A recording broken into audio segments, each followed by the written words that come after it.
Hello and welcome to Monday Club.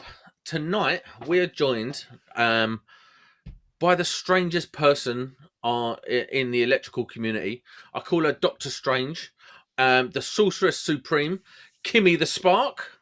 Say hello, Kim. Hello, everybody. Hi. Here she is, the lunatic, and a very special guest tonight. I put up the bat signal because old Lord Longhead, Neil Bridgman, blew us out again. And I threw up the bat signal, and Darren Staniforth, the legend from Skullmore, formerly NIC, has arrived in the house to pick up the slack from Mark and Neil, both let down losers. I mean, you say that you put up the bat signal. Basically, I was last on the list, is what you're trying to say, isn't it? Actually, you wasn't. I had something else planned, but I couldn't get him to do it, and it was just purely to trigger Nick. Right. Why would it trigger me? It would have done. What? Whoever you was on the next. Whatever I was planning was going to trigger you good, and I'm saving it for a future event. Oh, I know who it might be. And Nick's on the breaking point today as well. So I've had enough of everything. I really have. Oh God! So as soon as we started the Zoom call, Sam was like, "You're right." I was like, I thought he was going to burst into tears. So it's a bit of luck that my plan didn't come. Listen, Kimmy, don't be sorry for him. I'm glad. No, do you want me to get you a tissue? Dry your eyes, mate. Yeah, please. Right. That'd be really kind. I'm not even going to get triggered by anything tonight, so it's fine. Oh, sweet. Right. So, this week on Monday Club, we've had a monthly break. Darren, you're in the house. What's been new with you lately?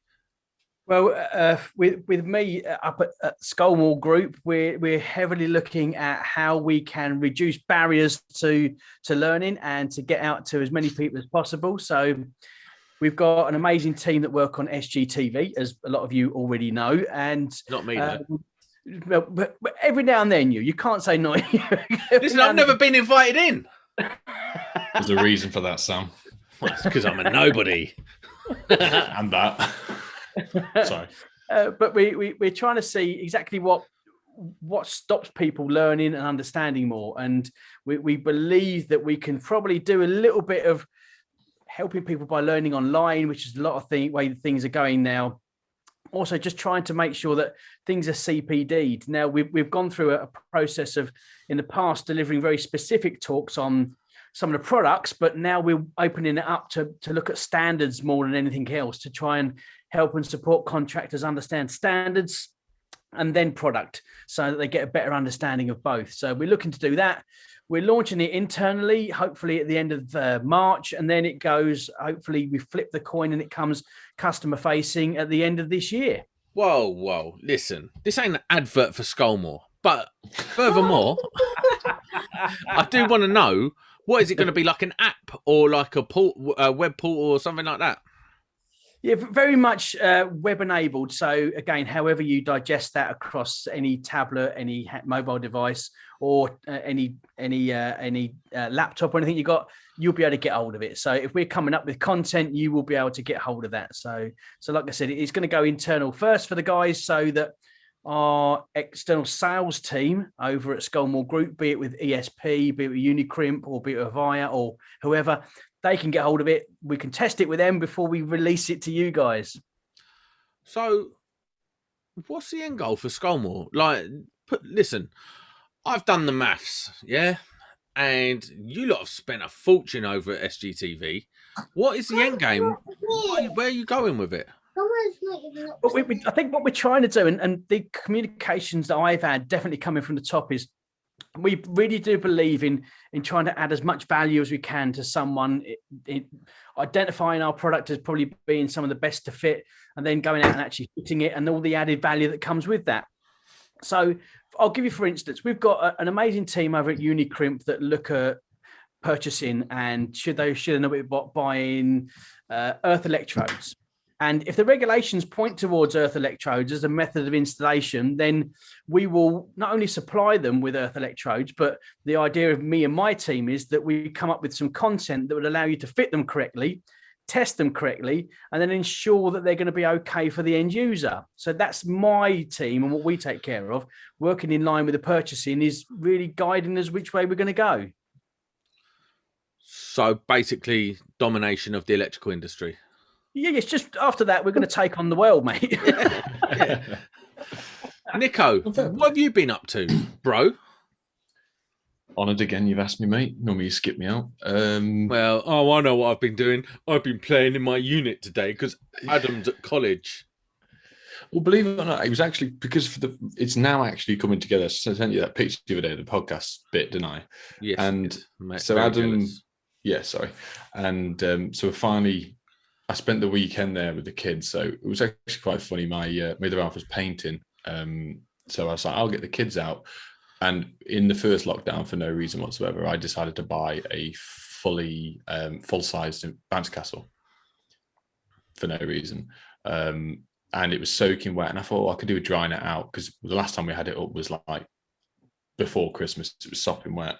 So I took it to the unit with the kids, set it up in the unit, dried it off, and they were there all day while I was doing the stuff. But now the podcast bit's down. Adam came over. Hold on. Hold on.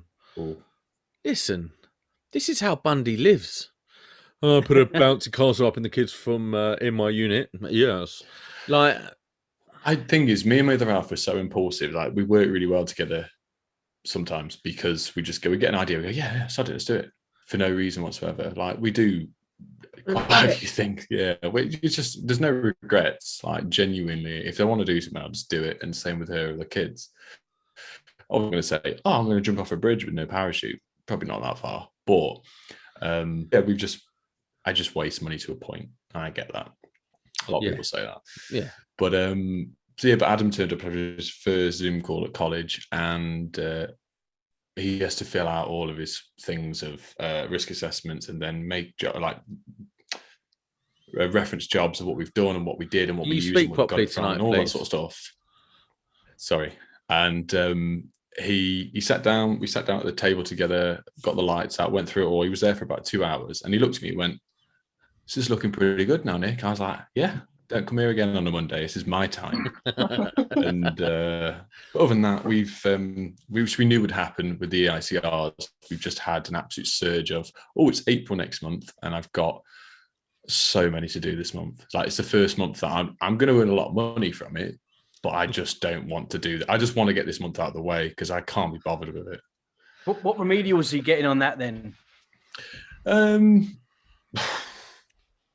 A few fuse boards. Anything we can pass, anything I can pass, I will, because like you say, we're testing to the standard that we're fitted, not, what they need to be nowadays, which quite a few sparks around my area just go, it's 17th edition board, it needs to be 18th, bang, we'll stick a metal one in, no need.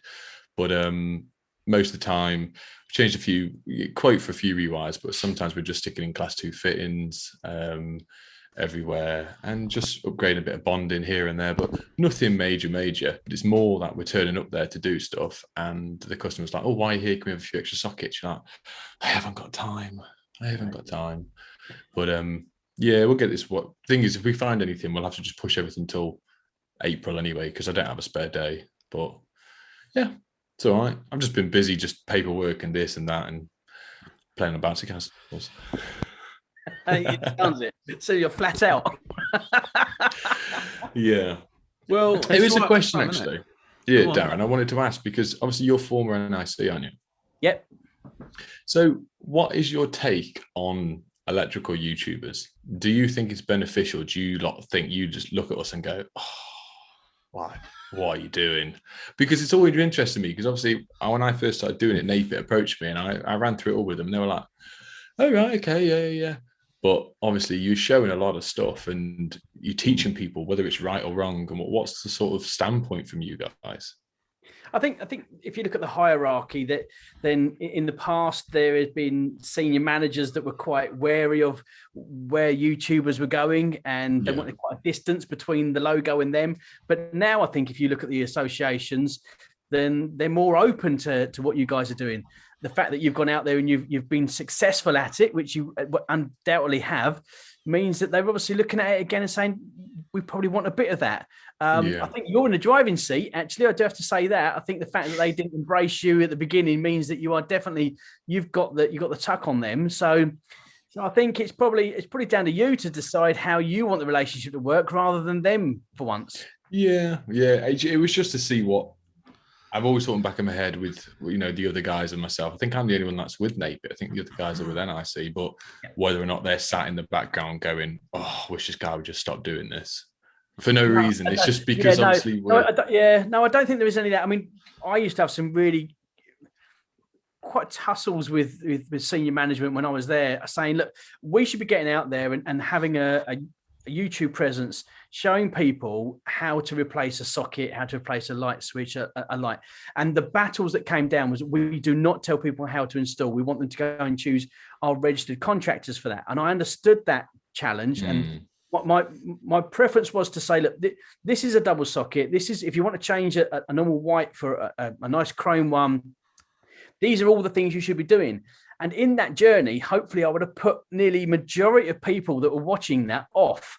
And then at the end, I said, look, if this is just too much for you, I'm overcomplicating this, just ring a registered installer. And hopefully then they would have gone around and found someone who was qualified and competent to carry out that change rather than giving it a go. And that was my trying to get the message out there, but we never went down that route. In the end, we decided to go from a just stick to a standards point of view. But people like yourself are just absolutely flying. So as long as we keep on registering or keep on battering home to choose a registered contractor, hopefully we can make the people that are thinking, do they, don't they, we can just hopefully just put them off. That's all we want to do, isn't it?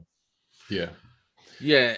For me, the YouTubers out there that have gone on to be successful, like in their business and on their YouTube channel, I wonder, tend to work to a good standard and tend to please their customers.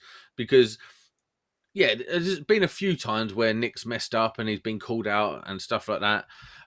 Same with a few others. But generally, when you're putting hundreds and hundreds and hundreds of hours of content online of you working and your work, there's going to be some bits and pieces that don't quite line up. And that's fair, because actually you're putting everything on the line for that, like, for entertainment purposes, if you like. Yes, there's a reward coming back, like in Nick's case, adulation and money. But outside of that, it's like just putting your work out there for people to judge is a scary thing to do, and it's very difficult. And if you look at the likes of Najeez, Nick, CJR, Artisan is probably top of that list in terms of building an empire. They've all done fantastically well, and I think it's part of a mindset, actually, of knowing that they're putting their work online, they've got to work to a good standard, and I think it's like it pay, like, bounces off. Do you know what I mean? Like, the payoff is there, and if you're terrible, so I think the ones that I've seen, you're saying that they have to then work to a good standard. I think the good standard was already there. So the fact that the YouTube bit is happening is a byproduct of what they were doing, rather than was the aim for what they were doing. So you guys were already out there trading, already installing quality installations. The fact that you also happen to have a camera on you at the same time as you're doing it is a byproduct. And you now turn that byproduct into being productive for you, which is excellent, absolutely excellent. Those that have gone into it to do the YouTube bit first, they're the ones that are sort of getting undone a little bit, because they're not seeing what? You're absolutely right. Gratification isn't there instantly, and they're saying, I haven't got the hits I want, I'm going to bomb it off, and that lot.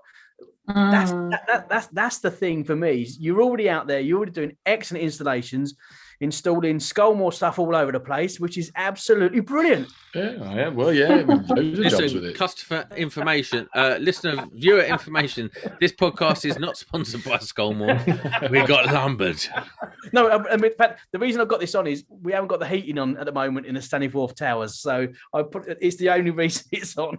Nah, listen, I don't mind. We're all friends in this trade. Now, this is why what you're saying is actually more logical than what I was saying, which isn't hard. And that's why I do podcasting and not videos of my work. Yes. What work? What work? Talking of work, guess who's back? Back again today. Yeah. So I started a project. It's on an Amazon project. Probably not even allowed to say that. I'm sure, mate. So here we go. It's not really a rant, but day and the life of an agency sparks in wherever I am. Right. So get the call last week. Oh, do you want some work? It's really good money. It's like really good money. I'm pleased with it, and it's only down the road. I was like, yeah, I'll do it. Might as well. I'm not doing anything else. Been off for 8 weeks, on and off. Anyway, so they send me an online induction. 2 online inductions to do in my own time. I'm already like, how very dare you? Do you know what I mean? Straight away, what are you doing? Anyway, so 45 minutes to an hour of online inductions. Brilliant. Beautiful. Get to site. Get there at 6:45, please, because you've got to have 2 COVID tests and then an induction. I'm already like, you're strong in it now. Like, you're taking the piss. Anyway, so I get there, and I didn't get there at 6:45. Got there at 7:30 because that's what time I'm getting there. Rolled up, and the queue. I knew who's going to be doing COVID tests at 6:45 in the morning. No one. They didn't start COVID testing until 7:30. So I turned up there. There's a queue right the way along. So I'll go and get myself a cup of coffee, sit down for a bit, wait for the queue to go down. Got my 2 COVID tests, obviously passed. Come out, went up, done the induction now. Done the induction. Like, oh, right, let's go and see what it's all about. No, you got another 4 inductions. So you got the principal contractor. You got the other contractor, then you got the subcontractor, then you got the security one, and then I was like, "What are we doing here?" And 1 o'clock before I got on site. Yeah, but that suits you down to the ground, though, doesn't it? It does. Listen, honestly, it does. But there were so many protocols and so much stuff in place. And at first, I was quite cheesed off with it, and I was all moaning about it on Twitter, moaning. And then someone called me out on the moaning, and actually, they was right. Turns out, pretty decent job. I'm not going to lie. Once you get on the other side of all this COVID firewall and Amazon this and that, you're right. It's a lovely job. It's clean.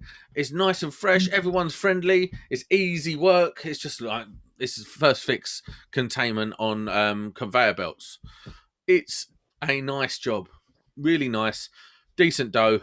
I'm really happy with it. So that... Well, story won't last. Eh? It won't last. No, of course it won't. Listen, I never go to a job and think, oh, well, maybe I've got 2 years here, because I know I don't last maybe 2 weeks. But I've set myself a mental challenge.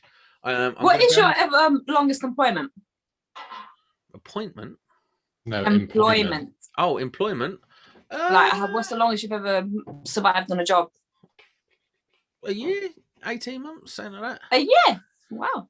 Yeah, listen, if it's a decent job, obviously you deal with it. But back in the day, I went through the whole union thing, so I got too big for my boots, really. So I'd walk onto a job and be like, "I'm the chairman of the Electrical Workers Union. Recognise." And everyone would be like, "We don't even know who you are. We don't even know what the Electrical Workers Union is." There's about 300 members at the time. I was like, "We're the biggest union in London." And I'd constantly get mocked. And I thought I was see why. Yeah. Well, yeah, it is what it is, man. But no, it's a lovely little job. And the reason I had to go back to site work is where I've moved down to basically northern France. I'm so close to France. I can pick up French radio stations. I've moved out of London, so I've had to find jobs locally, and they're a bit pony. Not really what I'm used to. So I've had to sort of take a step back, go back on site, and I really okay, it's been 1 day, but I really enjoyed today. I'm looking forward to work tomorrow, and that is it's rare. A big thing. Yeah, it is for you. Well done, mate. Thanks. Kimmy the Spark, the Sorceress Supreme. I see you've got your time stone on today. Oh yeah, this is a big boy one. It's upgraded from the last one because because it's nonsense crystals, but whatever. Listen, it's actually not a crystal, it's a rock, but God, Sam, get it right. Yeah, wake me up when she's finished. So, Kimmy, what have you been up to? What is your last week been about? Oh, so this week I thought, you know what? I'm trying to be like Nick. So I thought, I'm going to do this YouTube thing. But like the conversation went earlier, I don't have pretty work to show. So I can't do nice Fusebox installation videos. So I thought I'll make a video of what it's like doing a week of social housing work. So I phoned up one of my clients and I asked them to, let me do social housing for 1 week, just 1 week. I wasn't going to do it. But I decided to just because of the YouTube video. So anyways, Monday I went in, Tuesday I went in, and Wednesday I gave up. So I had Wednesday, Thursday, Friday off. Why? I couldn't do it. I don't know how I've managed to do it for so many years. Like now I've literally had enough of it. Well, we need to unpack this. What was the problem?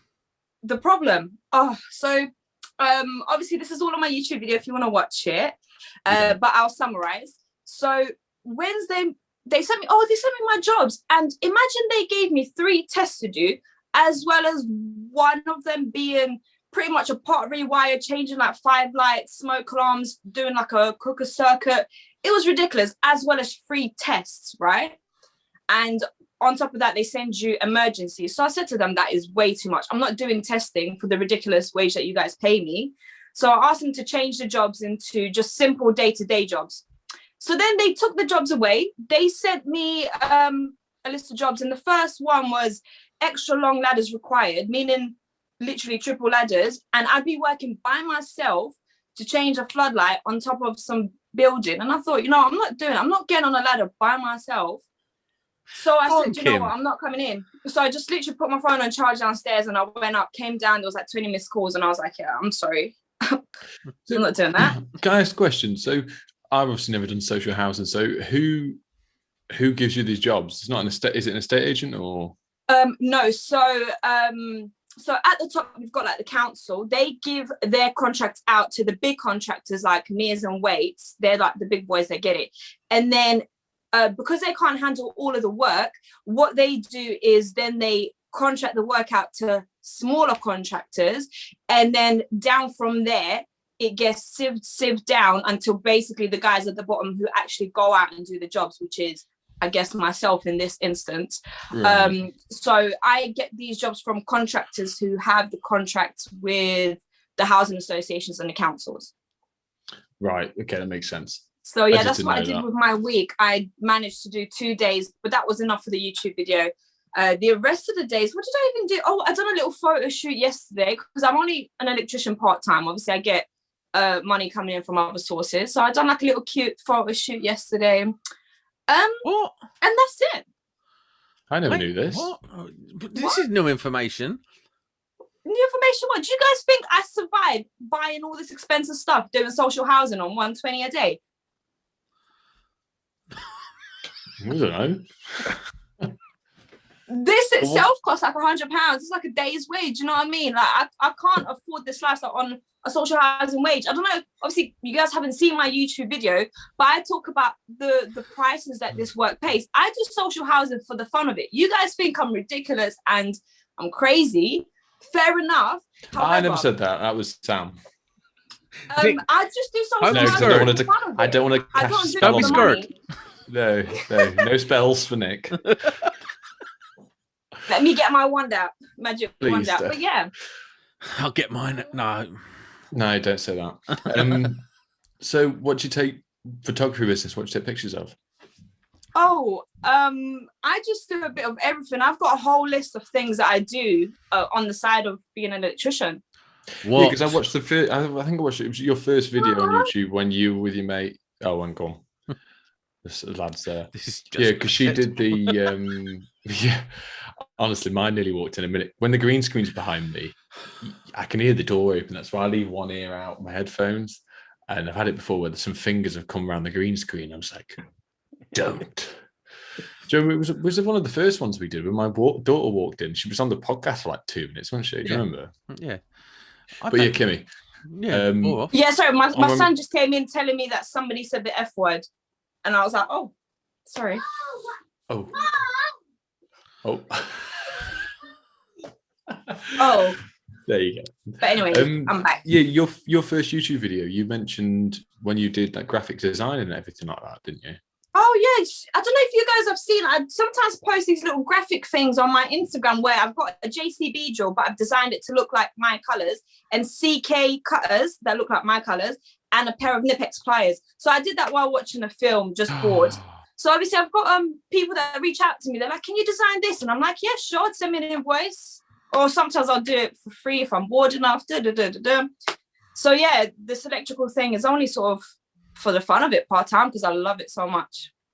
Oh, fair play. I saw your stickers that you just had done. Yeah, those. I designed those. Oh, Sam, you haven't seen them. Guess what she's got? She's got her own Kimmy stickers made up, but there's no reference to Kimmy, but you know it's her because it's a JCB drill sticker. And it's that pink with lightning on it. Oh, God. Oh, Jesus. Do you know what? People will want that too. Yeah. Do you know what? My DMs have been popping. I've had so many messages. People send me their addresses, and I'm like, oh my God, I only ordered 100. So they're gone.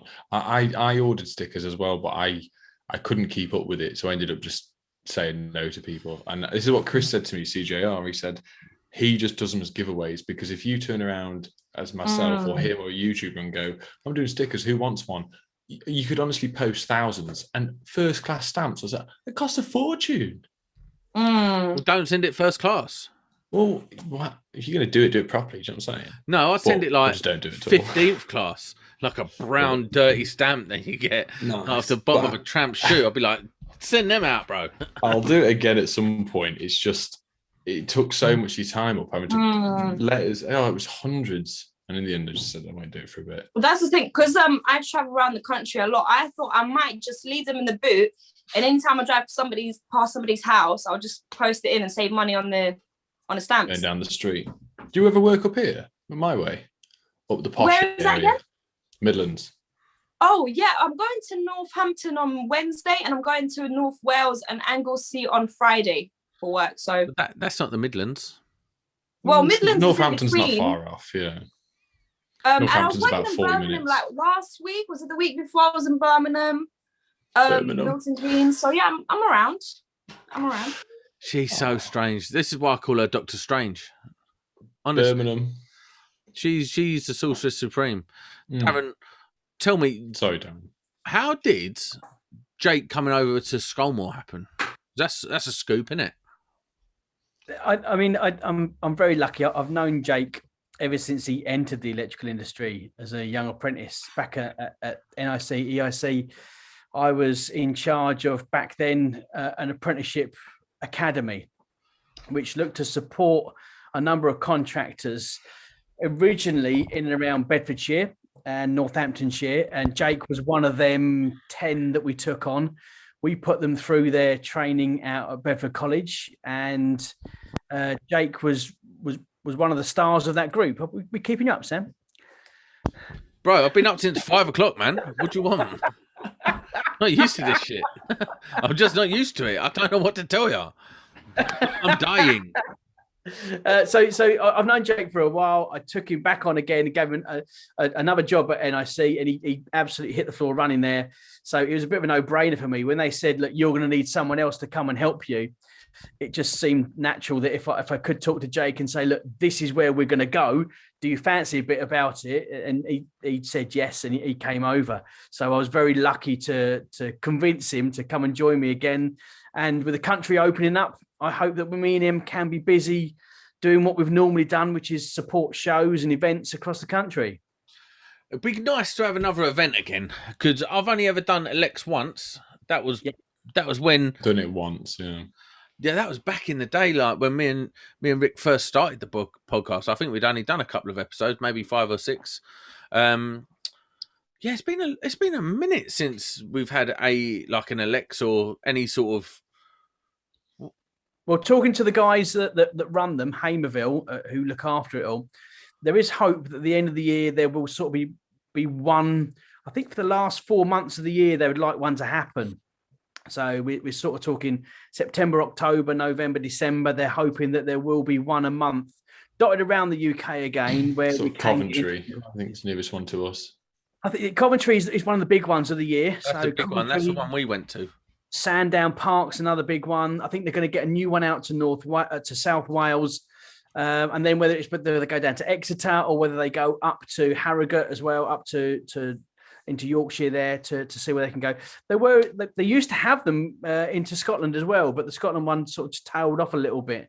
So hopefully they'll see what the want is, and hopefully they'll try and get out and see as many as they can, and we'll be at them, no doubt. I'll tell you what, it's funny that you've mentioned this because we've got a bit of a so Hamerville produce Pro Electrician magazine, and there's someone in here that is a bit of a pro electrician. That made my ears perk up like a dog. I was like, what? Nerd.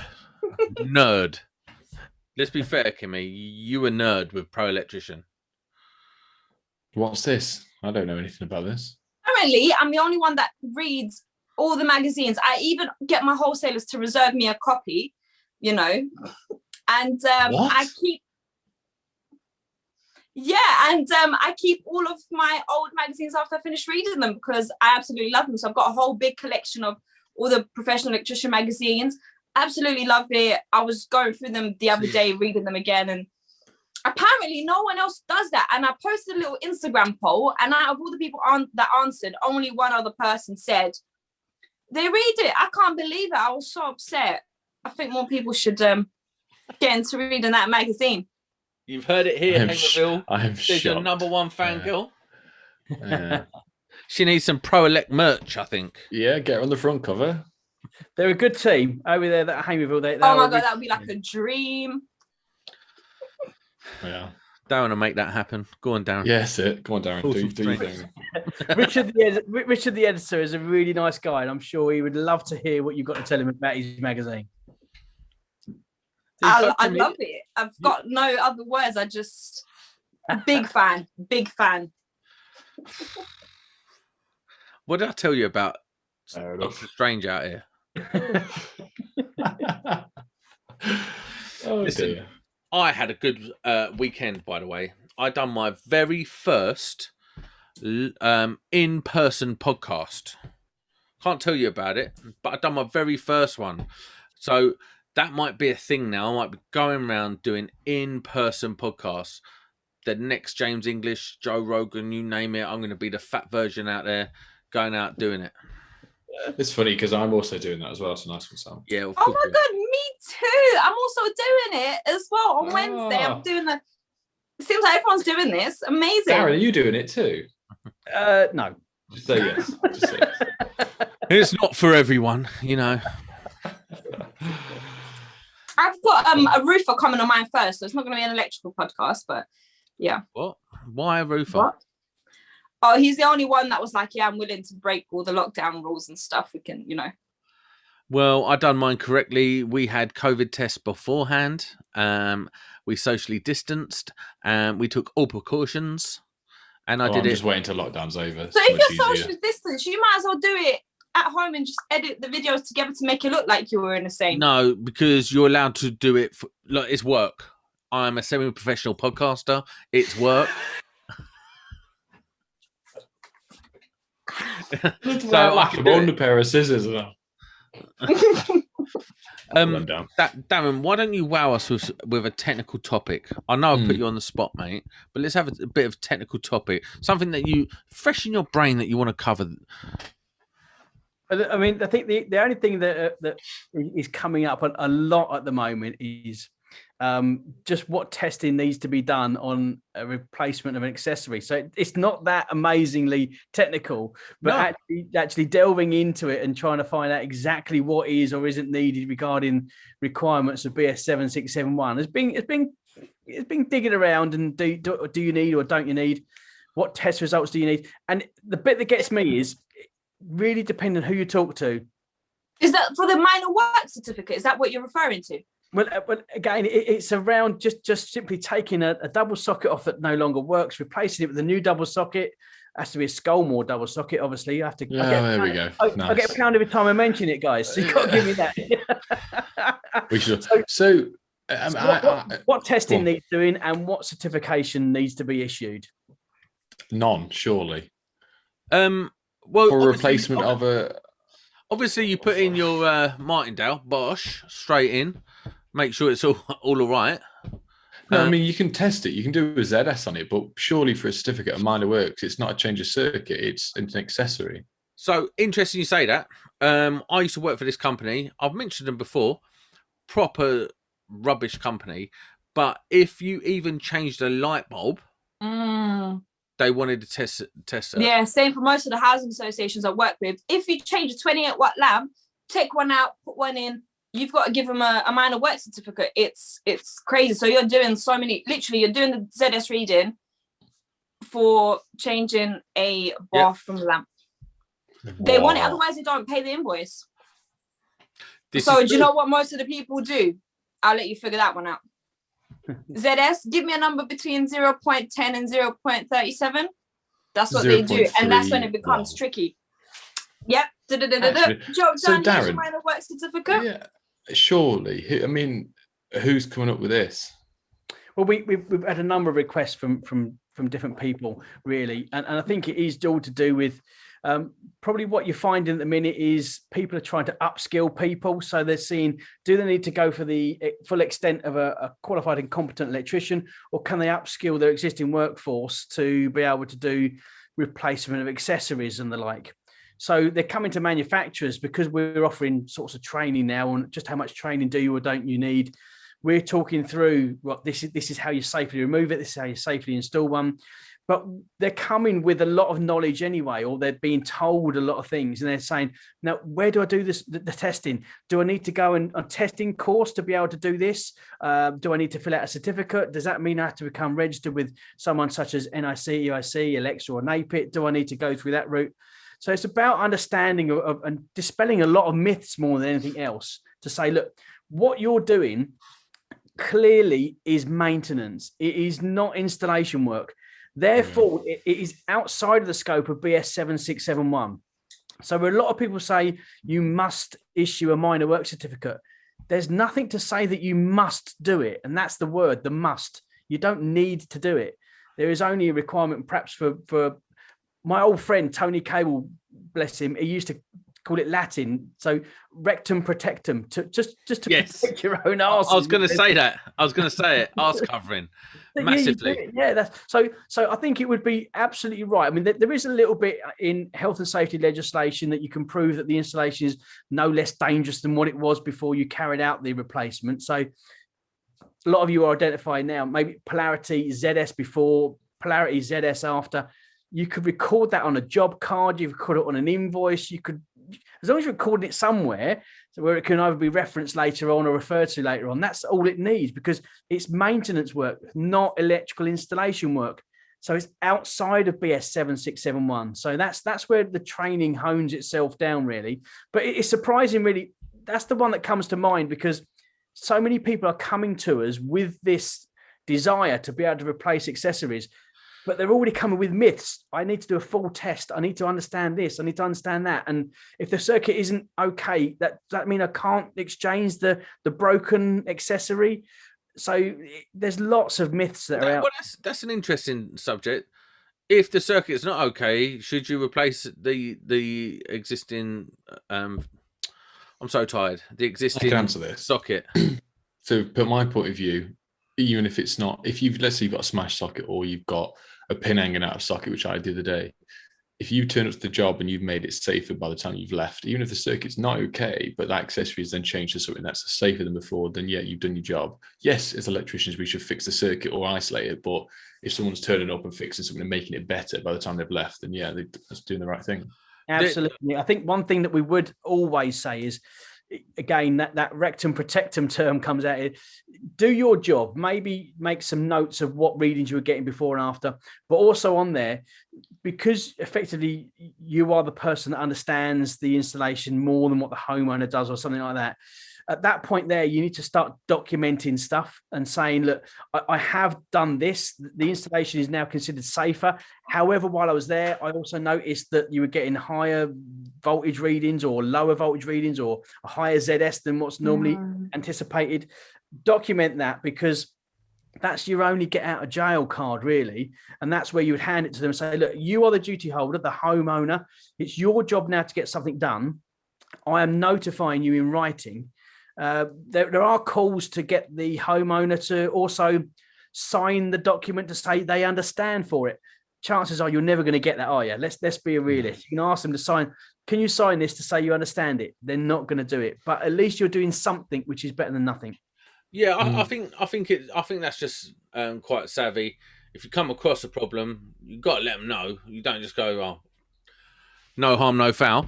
You've got to let them know and sort of advise them the best way possible. End of the day, you can't force someone to do it, and you don't have Isn't there something about discharging of responsibility and what covers you in that scenario? And I think if you just gave him a bit of paper that said, listen, like a triplicate or something, and just said, listen, this is what's wrong with your circuit. This is me discharging my responsibility over to you. Yeah, I don't think there's a problem with that. It is a tricky one, because you're not effectively discharging your responsibility. You're making them aware, which it's not passing the buck. You are making them informed. So they now are someone who is informed. They have enough knowledge and understanding to be able to realize that it is dangerous. So you are providing them with that knowledge. So you, as the responsible person in that property that has the knowledge, training, understanding, experience to understand there's something dangerous there, you've passed that on, or enough of that information on, so that they can make a very valid decision on what they do next. But as Nick quite rightly said there, as long as what you're doing makes it safer or no less dangerous, you're okay to carry on doing what you're doing. I wonder. Yeah, I think there's a duty of care when I see, and I try to instill this in Adam. There's a duty of care. If you can turn up to a job and make someone's life better and safer, you do it. Yeah. You don't just, you know what I mean? If it takes us another 10 minutes to just tighten a few things up, you do it as part of your job for the safety of other people. So there's stuff like that you miss out, which causes people to get injured or hurt. So I bet there's a few heads exploding right now. I can How dare you? How dare you? Yeah, like, going nuts. But listen, it's a conversation. Again, it all comes down to what is in scope of BS 7671 and what is out of it, and that's the crux of the matter here. What about this then? Kind of the same thing, but on a bigger scale. Who has heard of Hinkley Point C?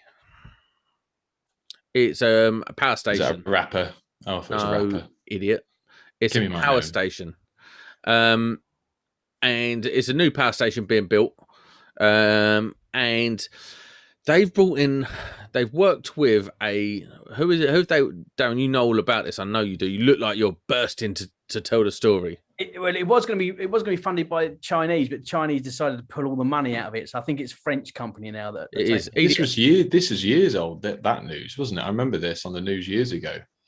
It's now EDF, and So I'll tell you the boring story. Hinkley Point C, part of a power station. They're building it. EDF are the client. You've got Balfour's, you've got NG Bailey's, and all the big names on there. And they come together and they said, right, part of this agreement we've got, we're going to put through 500 gold card apprentices through this project. We commit to that. Anyway,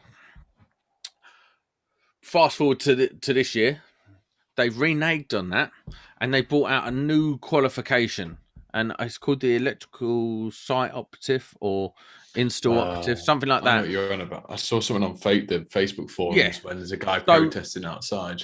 Yeah. So basically, what they've brought in is a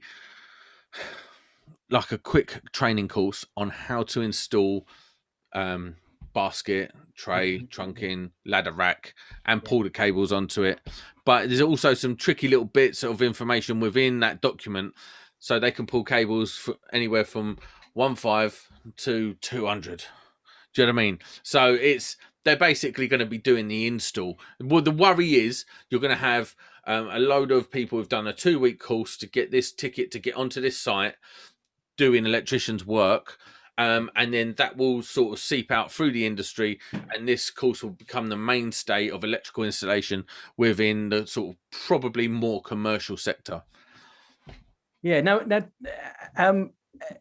when you were doing your qualifications, were you offered an NVQ2 and then a progress to an NVQ3, or did you suggest it was straight to NVQ level 3? Straight to NVQ level 3. Okay, right. Well, you're probably so in the mid-90s, when I was going through, you used to build up. You used to do the NVQ2, and then you used to do the NVQ3, and all of a sudden they removed the NVQ2 because it was all around containment, and they were getting a certain amount of people. Well, for instance, let's take 100 people going through. 100 people go through, get to containment. Their employers would say, "That's all I need them for. I'm not going to send them back for their NVQ level 3." So all of a sudden, you would get almost an 80% dropout rate at that point. So the NVQ2 only lasted for a short period of time, only about 2 or 3 years, and it was withdrawn by then NET, who owned the qualification for electricians, and still do. In fact, they are still the bastions of the qualification that we all work to. And check out Mark's podcast. He's just done a podcast with a guy from NET. Yeah. He looked at Darren Oates. So Darren Oates is there. Yeah. So looking at those, so they own it. They're the bastions of the qualification, effectively, and they only allowed you to go up to NVQ3. There wasn't the option to stop halfway up at level 2. What this does, it reintroduces that level 2, which allows people to just install containment and containment only, without doing any electrical connections, anything to do with accessories or switchgear or anything like that. And there is an argument to say it's needed. However, I'm probably old school like you guys and say, no. Hold on a minute. If you can do it, you can do it, or you can't. I see. I'll play devil's advocate here. And what I will say is, and I'm going to get roasted for this. Is it inevitable? Because when I first started doing containment, and probably most certainly when you was doing containment, you would do a lot more custom sets, custom bends. You fabricate your own is what. Yeah, you'd be fabricating all your own stuff. Yeah. All the bends and stuff would be fabricated, and there was an art to that, to do it neat, to do it correctly. There's a right way and a wrong way to do everything, and you sort of learnt that through your apprenticeship to do it the right way. Usually an old boy would show you exactly how it's done. He'd do it first time just using his eye, not even a tape measure. And now a lot of it is basically a big Meccano set, and I'm not saying anything other than innovation over time. So let's take click boxes, for instance. So we all know what like Hager click boxes are, or Flex 7 lighting. I don't know if Skullmore do an equivalent. Our flow connectors are the what we got the equivalent on. Yeah. So you have a central box that you take the power to. You plug the light switch into it, and you plug all the lights into it. Set the box, and then you can switch however you want. I've got something for you. It's all on prefabricated wiring systems, which is the route we're going down. So you will find that we are in the future. They're already house builders saying this, that the stuff that they're going to be producing is going to be on a production line, so that they remove the risk of it being done on site. So sparks like us will be working in factories, pulling in cables that have got plugs on the end of them, resistances and values already known, just plugging it into one point and the other. And if only I could put my hands on it, but my desk is that messy, I probably can't find it. But there is already standards out there on prefabricated wiring systems. They are going to become more and more popular. See, and I've seen it. I've seen the progression just in my short time as a Sparks. I think I've been doing it for about 12 years. Now, I've seen it. I've seen the click boxes and the Flex 7 lighting come in. And although it's not new, the rate it's being used at is a lot more now. Yeah. And when it comes to trunking and containment, I've done a job at some theatre in London, and basically you've got the angle of the bend that you needed, the next day they would send an email. The next day they'd turn up, and you'd have all the angles you needed already bent on a machine, properly done or stamped out, whatever you needed, and that's an automated process now. So it's almost getting a spark to do it over the course of an hour or two, doing all the bends. It's going to be a lost skill. But is it? Well, this is the thing where it leads to it. You de-skilling electricians, you de-skilling people in the trade, but equally you are it's innovation. Improving time. It is, you're improving time and money on site with labour costs, because these people aren't taking the mick and taking 2 hours to do a bend when you can just get a pre-made one. You think the cost difference between go on. Yeah. So my thing is, whilst I don't really believe there's like a cabal sitting at the ECA going, we're going to de-skill the industry to fuck electricians. I don't think that's a thing. What I think is, oh, look, this process is becoming more automated. That's the way it's going, kind of. I don't know. I could be completely wrong, and I'm only playing devil's advocate. Yeah, we're the same thing. When I was learning, I worked at Tesco on the checkouts years and years ago. I was there on the checkouts when one of the first machine ones was put in, the self-serve ones, and the older ladies were going ballistic, going, "Oh, they're going to take our jobs. They're going to do this." And I was like, I looked at my mates, I thought, that's pretty cool. Like, it's the future sort of thing, because it was. I was 17 at the time, and it was like, oh, fair enough. If you don't want to get served by someone, you can't be asked a conversation. Like me, I put headphones on when I walk around the shop and I go and scan mail and stuff. It doesn't bother me. It's not really taking people's jobs, because you've still got people to man those like tills anyway. Jobs aren't being taken away from electricians because people are then being given the jobs to make the angles elsewhere in a factory. So it all spins in roundabouts, really. I think the landscape's changing, and what you can't do is you can't have a set of principles from 30 years ago. In present day, it doesn't work. In present day, doing business in present day against other companies who, are embracing the change and embracing the automation, if you like, or the prefabbed workflow method now. I don't think you can push back against it successfully this long. Obviously, I don't want my trade to be given over to people who do 2-week courses. It's the same as the domestic installer route and stuff like that, where people have been pushing back for years. I think it's inevitable. Yeah, it's going to happen. I think you're right. It will. It is going to happen to some degree. I think that it will be. It's not going to be everywhere, without a doubt. It's not going to be everywhere. It will need to be on them large sites that we see. For instance, there's never going to be any way that they can send them people then out to carry out maintenance on anything that gets broken or you think needs replacing. They just wouldn't have the skills and ability. That doesn't mean they're not going to try, but they just would get found out, wouldn't they? But to put in a bit of conduit from A to B, to cut it to length, to thread it, and then put it up, they could probably manage that within an 8-week training course. Wouldn't you just class them as, and there's no offense to them, wouldn't you just class them as electricians, labourers, because they're just doing, the stuff without the testing or the main qualifications? It's not like having a dig at people, but it's like you're just doing what you would get an electrician's mate to do, and then you get the spark to come in after. The old NVQ2 used to give you the right to be called an electrical installer. Right. Then, so you were an electrical installer, and you could then apply for. But yeah, I think the titles need to be sorted out. The trouble is, as soon as you can get everyone around the table to agree what the titles are, the industry has moved on again, and we're looking at where we are then. It's like screwless terminals now.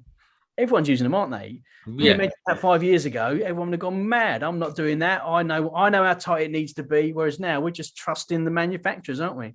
Yeah. The other thing is as well with all this, there is already the grade of electrician's mate or the ECS white card.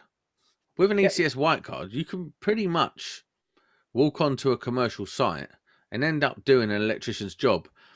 if you are competent enough. So if you go on site and the foreman sees that you know what you're doing, and you have a chat with him, and you talk the right talk, you can end up doing the fuse board. You can end up doing all the bits and pieces. You might have been in the game 20 years. Okay, you haven't had the formal education, but that already exists. That's not a thing. That's not something they brought in just now. But like the de-skilling already exists, if you like.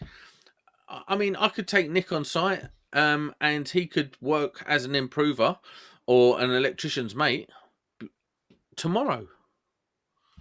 He probably knows more than me about how to wire a circuit. Do you know what I mean? Like, won't be as good at trunking as me, but I'll just get it prefabbed, mate. No problem. Exactly. So I'm a dinosaur. I mean, we constantly try for when you the test of an electrician that's coming out of their time, or an apprentice coming out of their time. We chuck them back into that environment. You look at what the AM2 is all about. Can they still do the bending of the conduit, the fabrication? And is that back in the AM2 now? Because I know all of the containment was taken out when I did it. It was. Adam showed me today. Didn't they? They waxed in a bit more, didn't they? So it was taken out, but then, quite rightly, I believe a lot of employers kicked off and said, "Hold on a minute, what happened to this?" So it's back in, isn't it? Yeah. Well, as I was saying on the when he came in earlier, and he showed me he got to make this rig. I'm not sure if it's the AM2 because it's in his first year, but it was one of them. And obviously, those materials we've got in my unit anyway. And I said, "Oh, Sam, if you want to practice, mate, I'll time you because it's like 7 hours long, something like that." Yeah, composite. Yeah. Yeah, I said, "Oh, just do it here, and I'll time you." And he says, "Yeah, but I've got to do it anyway." I said, "Yeah, have a practice." I'm not going to swear, but he just said, "I'm not doing it twice." I thought, brilliant. Nice one, Adam. Trying to help out.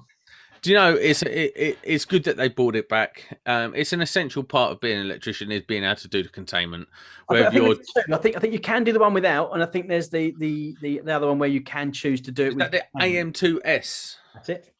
Okay, there you go. See, already, why is there two different ones? Why do you just everyone do the same one? If I was to do my AM2, I would not choose the one with the containment. I'm never planning to do that ever in my life. The only reason why I would do that is just to boast and brag about it. Honestly, I'm down for this automation thing. If I can just tell you the stuff, send it off, and it comes back, and I don't have to do it, I'm down. No offense, I just don't like conduit, tray work, all of that stuff. I hated it. That's true. I don't do it ever either, so I probably agree with you actually. I know. I remember domestic wise, you don't. It doesn't do anything for me. I see it, and I'm like, yeah. It's I'll be honest with you. Flexi conduit does though. Yeah. I was so happy when I learned that containment was a thing when I was a very first job on a site as an electrician. Because you're into that mechanics thing that you talked about. Was that mechatronics? What's that kit that you was talking about? Mechatronics kit. Meccano. That's the one. No, I was just excited. I was like, this is part of being an electrician. So I love doing all that. But it's I've spoken about this before. It's a very easy trap to fall into when you're, I'm only a containment electrician, and you can practice it for years and years, and then all of a sudden you get thrown on a job where there is no containment. You're like, oh, I ain't wired this for like 6 years. You're out of practice. So I had to move away from that, and I've made a conscious effort over the last 3 or 4 years to really not do containment as much. I mean, we've recently moved into a house, a doer upper, and the garage needs a load of stuff, a bit of extension to a workshop on the back of it.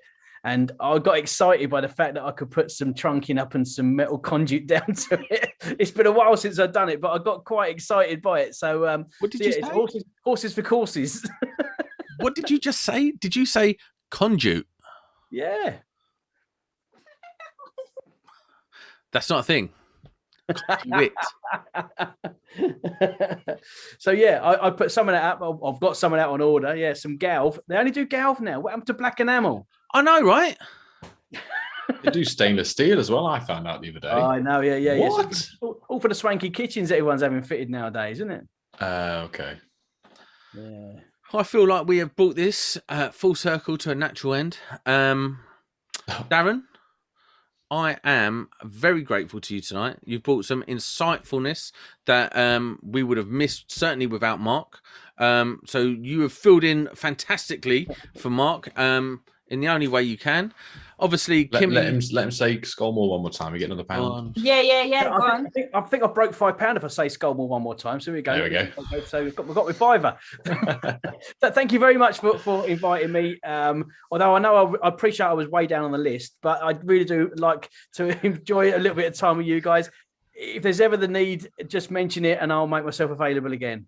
Why, thank you, sir. Kimmy, final thoughts? Let me rub my timepiece and get a bit more time in here. Thanks for watching, guys, and thanks for letting me, be a lunatic. Come and fill this little square in, Nick? Yeah, all right, bye. Monday Club, we're out. Thank God.